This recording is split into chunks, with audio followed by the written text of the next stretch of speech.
ಬಹಳ ಗಟ್ಟಿಯಾಗಿ ಇಟ್ಕೊಂಡು ಈ ಹೊರಗಿನ ಹೊರರಾಜ್ಯವನ್ನ ಬೆಂಗಳೂರೊಳಗಡೆ ಬಿಲ್ಡಂಗ್ ಕಡಿಬೇಕು, ಅಲ್ಲಿವರೆಗೂ ನಮಗೆ ನ್ಯಾಯ ಸಿಗಲ್ಲ ಅನ್ನೋದಾಗಿದೆ. அவங்களோட ஜஸ்டிஸ்க்காக போராடி இருக்கும்போது அந்த வேலை இல்லைன்னு போது உங்களுக்கு உள்ள கூப்பிடுறாங்க. இவ்வளோ 30 to 40 இயர்ஸா இவங்களுக்கே உங்களுக்கு இது ஆகலன்னா நீங்க உங்களுக்கு எப்படி இது கிடைக்கும்? உங்களை 1 or 2 monthsல உங்களை வெளியே அனுப்பிச்சிடுவாங்க. இவங்களுக்கே ஜஸ்டிஸ் கிடைக்காத போது உங்களுக்கு எப்படி கிடைக்கும்? பெமல் எம்ப்ளாயிஸ்க்கு ஒரு கோரிக்கை வைக்கிறேன். என்னன்னா உங்களுக்கு பெமல் பிரைவேடைசேஷன் ஆகும் போது உங்களுக்கு இவங்க எல்லாம் தேவைப்பட்டாங்க. இப்ப இவங்களுக்கு ஒரு பிரச்சனை போது நீங்க வரலன்னு அது எப்படி? சோ நீங்க ஒரு நாள் ஸ்ட்ரைக் பண்ணணும், பந்த் பண்ணி உங்க கூட வந்து உட்காந்து உங்க ப்ரொடக்ஷன் ஒரு நாள் ஸ்டாப் பண்ணணும். நேற்று நான் பெமல் கிராஸ் ஆகும் போது ஒரு எம்ப்ளாய் கத்தின்னு வராரு, நானு கீழா இல்ல பெமல், இவங்க எல்லாம் உள்ள இருந்தா உங்களுக்கு பெமல் கீழா இருக்கும். சோ நீங்க வந்து இவங்களுக்காக நிக்கணும், நீங்க பேசணும். உங்களோட கோரிக்கை வந்து இன்கிரிமெண்ட் ஆஃப் சேலரி அது கண்டிப்பா கிடைக்கணும். ஏன்னா அன்னைக்கு ரேட்டு பெட்ரோல் இருந்துச்சுன்னா இன்னைக்கு ரேட் இருந்தா பெட்ரோல் ரேட் என்ன உங்களுக்கு கண்டிப்பா ஜஸ்டிஸ் கிடைக்கணும். இதெல்லாம் கவர்மெண்ட் எம்ப்ளாய் ஆகணும்னு எங்க ஆர்ட்ஃபுல் உங்களுக்கு சப்போர்ட் இருக்கும். எப்பவுமே எங்க யூத் சப்போர்ட் உங்களுக்கு எப்பவுமே இருக்கும். ஸோ உங்களோட எல்லா ரிக்வயர்மெண்ட்ஸும் உங்களுக்கு கிடைக்கணும்னு நான் கேட்டு எங்க பேச சான்ஸ் கொடுத்தவங்க எல்லாருக்கும் தேங்க்ஸ். ஜெய் ஹிந்த், ஜெய் கர்நாடகா, ஜெய் பீம்.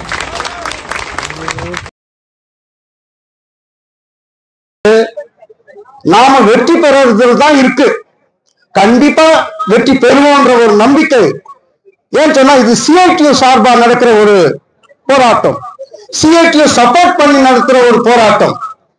சிஐடியு எங்கேயும் தோத்துதா சரித்திரம் இல்ல. செட்பேக் இருக்கலாம், பின்னடைவு இருக்கலாம், ஆனா என்னைக்குமே முன்னோக்கி செல்லக்கூடிய ஒரு சங்கம் தான் சிஐடியு சங்கம். அந்த சங்கத்தை சார்ந்த உங்கள் அத்தனை பேருக்கும் இன்றைக்கு இங்க இருக்கின்ற எல்லோருக்கும் கூட எங்களுடைய சங்கத்தின் சார்பாக X employees BEML X employees சங்கத்தின் சார்பாக நன்றியையும் வாழ்த்துக்களையும் புரட்சிகர வாழ்த்துக்களையும் கூறிக்கொண்டு இங்க உட்கார்ந்து இருக்கிற அத்தனை பேருமே முன்னாடியே பேசின மாதிரி ஒண்ணு இந்த ஃபேக்டரியே நாம கேட்கல. நாம கேட்கறதெல்லாம் 15,000 கொடுக்குற சம்பளத்தை என்ஹான்ஸ் பண்ணி கொடு. ஏன்னு சொன்னா மினிமம் வேஜ் 31,500 ரூபாய் இருக்கணும்னுட்டு இதே சென்ட்ரல் கவர்மெண்ட் சொல்லி இருக்கிறது தான். நீங்க சொல்லல, நான் சொல்லல. ஆனா இன்னைக்கு நிலைமை என்ன? 15,000 ஒரு நாளைக்கு 500 ரூபாய். ஒரு நாளைக்கு 500 ரூபாய் போதுமா? அதுதான் அதிகம் வேணும்னு கேட்கிறோம். வேற என்ன நாம இந்த ஃபேக்டரியை கேட்டுமா, இல்ல இங்க எங்களுக்கு நல்ல ஒரு பொசிஷன் கேட்டுமா? ஒண்ணு இல்ல. எங்க தொழில்கிட்ட நான் எங்களுடைய வேலை வாய்ப்பை பர்மனன்ட் பண்ணு. ஏன்னா பர்மனன்ட் தொழிலாளிக்கும் தினக்கூலி தொழிலாளர்களுக்கும் நான் பர்மனன்ட் ஒர்க்கர்ஸுக்கும் ரொம்ப வித்தியாசம் இருக்கு. அவங்களுக்கு என்னென்ன சலுகைகள் இருக்கோ அந்த சலுகைகள் கிடைக்கணும்னு சொன்னா பர்மனன்ட் தொழிலாளியா இருக்கணும். அதைத்தான் நாம இங்க கேட்கிறோம். முக்கியமா இன்னொன்னு, சரோஜி மகனிஷி என்னுடைய ஸ்டேட்மெண்ட் பிரகாரம் என்ன, நம்ம ஸ்டேட் கவர்மெண்ட் கடந்த ஒரு 4-5 வருஷத்துக்கு முன்னாடியே கூட ஒரு கமிட்டி அமைச்சு அந்த கமிட்டியினுடைய முக்கியமான ஒரு தீர்ப்பு என்னன்னு சொன்னா லோக்கல்ஸுக்கு வேலை வாய்ப்பை கொடுக்கணும். ஆனா இன்றைக்கு நடக்கிறது என்ன? நார்த் இந்தியாவில இருந்து கொண்டு வர்றத நாம பாக்குறோம். சரி, அவங்களுக்கு சரியான ஒரு டெக்னாலஜிக்கல் ஐடியாவனா இருக்கான்னு சொன்னா அது உங்களோட இல்ல. இந்த மாதிரி ஒரு சூழ்நிலைமையில நாம கேட்கறது நம்முடைய வேலை வாய்ப்பை நிரந்தரப்படுத்தணும். நிரந்தரப்படுத்துறதன் மூலமா எங்களுடைய வாழ்வாதாரத்தை பெருகிறதுக்கான வழியை நீங்க ஏற்படுத்தி கொடுக்கணும்னு தான் நாம கேட்கிறோம். இன்றைக்கு 9வது நாள். ஏன் 19 வரையிலும் டிராக் பண்ணணும்? இந்த அரசாங்கங்களே ஒரு மெத்தன போக்கு தான். இது 19 நாள் இழுத்தடிச்சோம்னா நமக்குள்ள இருக்கிற ஒற்றுமை குறையும் அப்படின்றத அவன் யோசிக்கிறான். ஆனா 19 நாள் இல்ல 90 நாள் ஆனா கூட நாம CITU தொழிற்சங்கத்தை சார்ந்த நீங்கள்லாம் கூட ஒற்றுமையா இருந்து இந்த போராட்டம் வெற்றி பெற வரையிலும் போராடணும்ன்ற ஒரு நம்பிக்கை எங்களுக்கு எக்ஸ் எம்ப்ளாயிஸ்களுக்கு ಇருக்கு.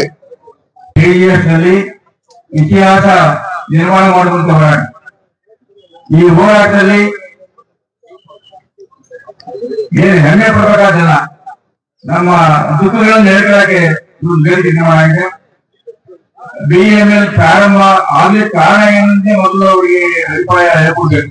ಇವತ್ತಿನ ಶಾಸಕರಾಗಲಿ ಲೋಕಸಭಾ ಸದಸ್ಯರಾಗಲಿ ಬೇರೆ ಯಾರೇ ಆಗಲಿ BML ಪ್ರಾರಂಭ ಆಗ್ಲಿಕ್ಕೆ BJML ಅಭಿಪ್ರಾಯನೇ ಕಾರಣ. BJML ಇರುವಂತಹ ಜನಕ್ಕೆ ಮುಂದೆ ನಿರುದ್ಯೋಗ ಬಂದ್ರೆ ಅಂದರೆ ಅಂತರಾಗಿ ಅಂತೇಳಿ ಸಾರ್ವಜನಿಕರಲ್ಲಿ BML ಪ್ರಾರಂಭ ಆಯಿತು 64ರಲ್ಲಿ. BML ಇವತ್ತಿಗೆ 70 ವರ್ಷ ಆದ್ರೂ ಕೂಡ ಇನ್ನು ಉದ್ಯೋಗ ನೀಡುವಲ್ಲಿ ಸ್ಥಳೀಯರಿಗೆ ಅನ್ಯಾಯ ಆಗ್ತಾ ಇದೆ. ಅನ್ಯಾಯ ಆಗಲಿಕ್ಕೆ ಕಾರಣ ಬೇರೆ ಅನಿವಾರ್ಯ ಕಾನೂನು ಹೇಳ್ತಾ ಇದೆ. ಒಂದು BML ಡಿಫೆನ್ಸ್ ಸೆಕ್ಟರ್, ಇದು ಪಬ್ಲಿಕ್ ಸೆಕ್ಟರ್ ಅನ್ನೋ ಒಂದು ಕಥೆಗಳು ಹೇಳ್ತಾರೆ. ಡಿಫೆನ್ಸ್ ಸೆಕ್ಟರ್ ಬರೀ KGF ಮಾತ್ರ ಅಲ್ಲ, BML ಎಲ್ಲಾ ಉತ್ಪಾದನೆಗಳು ಇದೆ. ಅದರಲ್ಲಿ ಡಿಫೆನ್ಸ್ ಒಂದೇ ಅಲ್ಲ, ರೈಲ್ ಅಂಡ್ ಮೆಟ್ರೋ ಇದೆ, ಆಮೇಲೆ ಮೈನಿಂಗ್ ಅಂಡ್ ಕನ್ಸ್ಟ್ರಕ್ಷನ್ ಇದೆ. ಇಂತಹ ಹಲವಾರು ವಿಭಾಗದ ಇದರಿಂದ ಖಾಸಗೀಕರಣದಿಂದ ಮುಕ್ತವಾಗಿ ಮತ್ತು ಗಟ್ಟಿಯಾಗಿ ಸುಮಾರು 6,000 ಕೋಟಿ ಟರ್ನೋವರ್ನ ಮುಟ್ಟಿದೆ.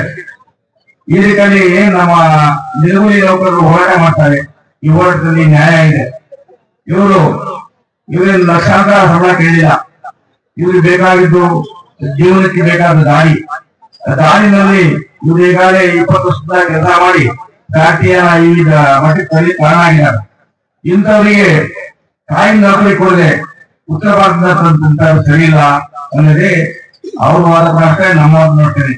ಈಗಾಗಲೇ ಈ ವಿಚಾರವಾಗಿ ಹೋದ ಡಿಸೆಂಬರ್ನಿಂದ ಇವತ್ತವರೆಗೂ ನಿರಂತರ ಏನು ಅಪಾಯಿಂಟ್ ಮಾಡ್ತಾರೆ. ಅಪಾಯಿಂಟ್ ಅಲ್ಲಿ ಹಲವಾರು ವಿಚಾರಗಳಿಂದ ಸರ್ಕಾರದ ಗಮನಕ್ಕೆ ಹೋಗಿ ವಿಧಾನಸೌಧದ ಹಲವಾರು ಬಂದು ಕೂಡ ಏನಾಗಿದೆ, ಕರ್ನಾಟಕ ಸರ್ಕಾರದ ಮುಖ್ಯಮಂತ್ರಿಗಳು ಇದ್ರ ಬಗ್ಗೆ ದಿಟ್ಟ ನಿಲುವು ತಗೊಳ್ಳಿಲ್ಲ. ಏನ್ ನಿಲುವು ಅಂದ್ರೆ ಸರೋಜಿನಿ ಮಹಿಷಿ ವರದಿ ಏನಿದೆ ಅದು 86 ಪ್ರಾರಂಭ ಆಯ್ತು. 2017ರಲ್ಲಿ ಪುನರ್ ಪರಿಶೀಲನಾ ವರದಿ ಕೊಟ್ಟರು. 2017ರಲ್ಲಿ ಕೊಟ್ಟ ವರದಿನಲ್ಲಿ ಹೆಚ್ಚು ಏನಿಲ್ಲ, ಸ್ಥಳೀಯರಿಗೆ ಉದ್ಯೋಗ ಆದೇಶನ ಏನಾಗ್ಬಿಟ್ಟಿದೆ, ITBT ಕಂಪನಿಗಳಿಗೆ ಅಂಜಿ ನಮ್ಮಂತ ಕೇಂದ್ರೋತ್ತಮ ಇವರಿಗೆ ಅನುಕೂಲ ಮಾಡ್ಕೊಡ್ತಾ ಇಲ್ಲ. ಆ ದಿಕ್ಕಲ್ಲಿ ನಾವು ಅದನ್ನ ಈಗ ಸರ್ಕಾರ ಹೇಳಿದೆ, ನವೆಂಬರ್ 30 ಮುಂಚೆ ಆದೇಶ ಮಾಡ್ತೀವಿ ಅಂತ. ಸರ್ಕಾರಕ್ಕೆ ಏನಾಗಿದೆ, ITBT ಕಂಪನಿಗಳಿಗೆ ಹೆದರೋದು, ಉತ್ತರ ಭಾರತಕ್ಕೆ ಅಂಜಿಕೆ ಅಂದ್ರೆ ಆದೇಶನ ಅಸೆಂಬ್ಲಿಗೆ ಹೋಗ್ತಾ ಇಲ್ಲ. ಅಸೆಂಬ್ಲಿಗೆ ಹೋದ್ರೆ ಸುಪ್ರೀಂ ಕೋರ್ಟ್ ಅಡ್ಡಿ ಬರುತ್ತೆ, ಅಡ್ಡಿ ಮಾಡ್ತೀವಿ ಅಂತ ಹೇಳ್ತಾರೆ. ಸುಪ್ರೀಂ ಕೋರ್ಟ್ ಏನು ಮಾಡಲ್ಲ. ನಾವೆಲ್ಲ ಗಟ್ಟಿಯಾಗಿ ಇಟ್ಕೊಂಡು ಈ ಹೊರಗಿನ ಹೊರಾಜ್ಯವ್ರನ್ನ ಬೆಂಬಲೊಳಗಡೆ ಬಿಲ್ದಂಗ್ ಕಡಿಬೇಕು. ಅಲ್ಲಿವರೆಗೂ ನಮ್ಗೆ ನ್ಯಾಯ ಸಿಗಲ್ಲ ಅನ್ನೋದಾಗಿದೆ. ಏನಾಗಿದೆ ಅಂದ್ರೆ ಕಮ್ಮಿ ಗೊತ್ತಿರಾಗಿದೆ, ಪಾಲ್ಘಾಟಲ್ಲಿ ಕೇರಳದವರಿಗೆ ಬಿಟ್ಟು ಬೇರೆಯವರಿಗೆ ಉದ್ಯೋಗ ನೀಡಲಿಕ್ಕೆ ಬಿಡ್ತಾ ಇಲ್ಲ. ಅದೇ ರೀತಿ ನಾವು BML KGF ನಲ್ಲಿ ಹೊರಾಜ್ಯದವರಿಗೆ ಒಳಗಡೆ ಹೋಗೋದನ್ನ ತಡೆಯುವಂತ ಕಾಲ ದೂರ ಇಲ್ಲ. ಆ ದಿಕ್ಕಲ್ಲಿ ನಾವೆಲ್ಲ ಕೂಡಿ ಸಂಘಟಿತರಾಗಿ ಮೇನ್ ಗೇಟ್ ಅಲ್ಲಿ ಅದೇನಾಗುತ್ತೋ ಆಗಿದ್ದಲ್ಲ ಆಗ್ಲಿ, ಆ ಒಂದು ಗಟ್ಟಿ ನಿಲ್ಲುತ್ತಾರೆ ಜನ ಕೂಡಿ ಗೇಟಿಗೆ ನಿಲ್ಲ. ಆ ದಿಕ್ಕಲ್ಲಿ ಈ ಎಷ್ಟು ಜನ ಉತ್ತರ ಭಾರತ ಬರ್ತಾರೋ ಅವ್ರನ್ನೆಲ್ಲವಕ್ಕೂ ಕಡಿಲಿಕ್ಕೆ ರೆಡಿ ಆಗ್ಬೇಕು. ಬರೀ ನಾವಿಲ್ಲಿ ಕುತ್ಕೊಂಡು 10 ದಿನ ಆಗಿದೆ, 10 ದಿನ ಆಗಿ ಹೋರಾಟ ಮಾಡ್ತಿದ್ದೀವಿ. ಹೋರಾಟ ಮಾಡಿ ನಮ್ ಕಷ್ಟದ ಗೊತ್ತಾಗ್ಬೇಕಾಗಿ ಒಂದಿನ ಗೇಟ್ ಹತ್ರ ಒಂದು 1000 ಜನ ಇಟ್ಕೊಂಡ್ರೆ ಅಲ್ಲಿ ಗೊತ್ತಾಗುತ್ತೆ. ಮ್ಯಾನೇಜ್ಮೆಂಟ್ಗೆ ನಾವು ಕೇಳೋಣ, ಪೊಲೀಸ್ಗೂ ಕೇಳೋಣ, ಜಿಲ್ಲಾಧಿಕಾರಿಗೂ ಕೇಳೋಣ, ಎಲ್ಲ ಕೇಳೋಣ. ಬರೀ ಕೇಳ್ತಾ ಇದೀವಿ ಹೊರತು ನಮಗೆ ನ್ಯಾಯ ಸಿಗ್ತಾ ಇಲ್ಲ. ಆ ದಿಕ್ಕಲ್ಲಿ ನಾವು ಗಟ್ಟಿ ನಿಲ್ಲುವನ್ನ ಅವರು ಏನೇ ಎಂತ ಹೋರಾಟ ಒಂದು ಅಂಜದೆ ಏನೆಲ್ಲ ನಾವೆಲ್ಲರಿಗೂ ಎಲ್ಲ ಬೆಂಬಲ ಕೊಡ್ತಾರೆ. ದಿನಕ್ಕೊಂದು ಸಂಘಟನೆ ಬರ್ತಾರೆ, ನಾವು ಬೆಂಬಲ ಕೊಡ್ತೀವಿ ಅಂತಾರೆ, ಎಲ್ಲರೂ ಮಾಡ್ತಾರೆ. ಆದ್ರೆ ನಾವು ದಿನ ಬೇರೆ ಏನು ಸಿಗ್ತಾ ಇಲ್ಲ. ಪತ್ರಿಕೆಗಳಾಗ್ಲಿ, ಮೊಬೈಲ್ಗಳಾಗ್ಲಿ ಯಾವುದೇ ಮಾಹಿತಿ ಸಿಗೋದು ಬರೀ BML ಕೃಷಿ ಕಾರ್ಮಿಕರ ಹೋರಾಟಕ್ಕೆ. ಆ ಹೋರಾಟಕ್ಕೆ ನಾವು ಬಲ ಕುಟುಂಬಕ್ಕೆ ನಾವೆಲ್ಲ ಬಂದ್ರೆ ನಾವು ಪಾಠ ಆಗ್ಬಿಟ್ಟು ಹೋಗೋಲ್ಲ. ಎಲ್ಲರೂ ಕೂಡ ಒಟ್ಟಾಗಿ ಈ ಹೋರಾಟದಲ್ಲಿ ಭಾಗಿಯಾಗಿ ಒಂದಿನ ನಾವು ಸರಿಯಾದ ಪಾಠ ಕಲಿಸಬೇಕಾಗಿದೆ. BML ಗೆ ಪಾಠ ಕಲಿಸಬೇಕಾಗಿದೆ. BML ಆಡಳಿತ ವರ್ಗಕ್ಕೆ CMD ಭೇಟಿ ಮಾಡ್ಲಿಕ್ಕೆ 19 ತಾರೀಕಿಗೆ ಬೇಕಾಗಿಲ್ಲ. ಶಾಸಕರಾಗ್ಲಿ MP ಗಳಾಗ್ಲಿ ಅವ್ರು ಹೇಳಿ ದಿನಾಂಕಕ್ಕೆ ಮ್ಯಾನೇಜ್ಮೆಂಟ್ ಬರ್ಬೇಕು ಅವ್ರ ಹತ್ರ. ಅವ್ರು ಬಂದ್ರೆ ಅವ್ರು ಡೇಟ್ ಫಿಕ್ಸ್ ಮಾಡಿ ಆಡಿಯೋಗೆ ಬನ್ನಿ ಹೇಳಿದ್ರೆ ನಾವು ಸರಿಯಲ್ಲ. ಅವರು ಜನಪ್ರತಿನಿಧಿಯಾಗಿ ನಮ್ಮ ಶಾಸಕರಾಗಿ ಶಾಸಕರಿಗೆ ಹೇಳಬೇಕು, BMLಗೆ ನಾವು ಸಾವಿರಾರು ಎಕರೆ ಗುಂಡು ಕೊಟ್ಟಿದ್ದೀವಿ, ಈ ಬೆಂಗಳೂರು ಸ್ಥಾಪನೆಗೆ ನಮ್ದು ನಾಗರಿಕ ಕೊಡುಗೆ ಸಿಕ್ಕಾಪಟ್ಟೆ ಇದೆ, ರಸ್ತೆ ಆಮೇಲೆ ನೀರು ಕರೆಂಟು ಪ್ರತಿಯೊಂದು ಸೌಲಭ್ಯ ಎಲ್ಲ ಕೊಟ್ಟು BML ಇಷ್ಟು ಟ್ಯಾಕ್ಸ್ ಬರ್ಲಿಕ್ಕೆ ನಾವು ಸ್ಥಳೀಯರ ಕೊಡುಗೆ ಹೆಚ್ಚಿಗೆ ಇದೆ. ಆದ್ರೆ ಸ್ಥಳೀಯರಿಗೆ ಉದ್ಯೋಗ ಕೊಡ್ಲೇಬೇಕು ಅನ್ನೋದನ್ನ ನಾವು ಒಕ್ಕೂಟದಿಂದ ಹೋರಾಟ ಮಾಡಿದ ಮಾತ್ರನೇ ನ್ಯಾಯ ಸಿಗೋದು. ಈ ದಿಕ್ಕಲ್ಲಿ ಇಡೀ ಕರ್ನಾಟಕದಲ್ಲೇ ಇರೋದು 3 ಉತ್ಪಾದನೆಗಳು, ಒಂದು ಮೈಸೂರು, ಬೆಂಗಳೂರು, KGF ಇದೆ. BML ಇಷ್ಟು ಟ್ಯಾಕ್ಸ್ ಬರ್ಲಿಕ್ಕೆ ಎಲ್ಲರ ಕೊಡುಗೆ ಅಪಾರ ಇದೆ. ನಾನು ಬೆಂಗಳೂರು ಸರ್ವಿಸ್ ಮುಗಿಸಿ 14 ವರ್ಷ ಆಗಿದೆ. ಆದ್ರೆ ಬೆಂಗಳೂರು ಪ್ರಾರಂಭದಲ್ಲೂ ಕೂಡ ಡಿಫೆನ್ಸ್ ಸೆಕ್ಟರ್ ಇತ್ತು, ಅವಾಗಲೂ ಕೂಡ ಹೆವಿ ಎಕ್ವಿಪ್ಮೆಂಟ್ ಇತ್ತು, ಎಲ್ಲ ಏನಿದೆ ಉತ್ಪಾದನೆಗಳು ವಿಭಾಗ ಆಗಿದೆ. ಆದ್ರೆ ಇಲ್ಲಿ ನಾವು BML ಜಾಗದಲ್ಲಿ ಕೂಡ HFU ಮತ್ತು RC2 ಏನ್ ಮಾಡಿದೆ, ಆ ಟೈಮಲ್ಲಿ ಕೂಡ ಆಗಿನ CMD ಕೆಲವಾರು ಜನಕ್ಕೆ ಉದ್ಯೋಗ ಕೂಡ ಮಾಡಿದ್ದಾರೆ. ಕೊಡ್ಲಿಕ್ಕೆ ಮನಸ್ಸು ಮಾಡಿದ್ರೆ ಬೇಕಾದ್ರೂ ಮಾಡ್ಬೋದು, ಅದು ಮ್ಯಾನೇಜ್ಮೆಂಟ್ ಕೈಲಿದೆ. ಮ್ಯಾನೇಜ್ಮೆಂಟ್ ಇಂಥರಿಗೆ ಉದ್ಯೋಗ ಕೊಡಬಾರ್ದು, ಕೊಡ್ಬೇಕು ಅನ್ನೋದು ಅವರ ಆಡಳಿತ ಮಂಡಳಿ, ಆ ಮಂಡಳಿಯಲ್ಲಿ ತೀರ್ಮಾನ ತರಬೇಕು. Discount on all Voltas brand items AC, refrigerator, washing machine and other items only at Voltas brand showroom at Parandehli.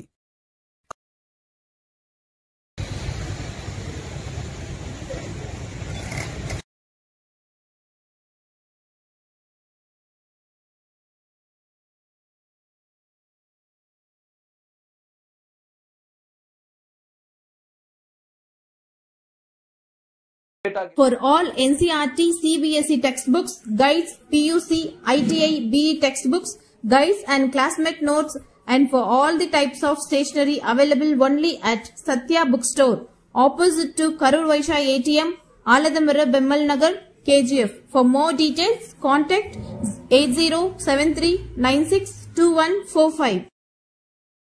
100% pure and clean. No compromise. Best quality. Family restaurant.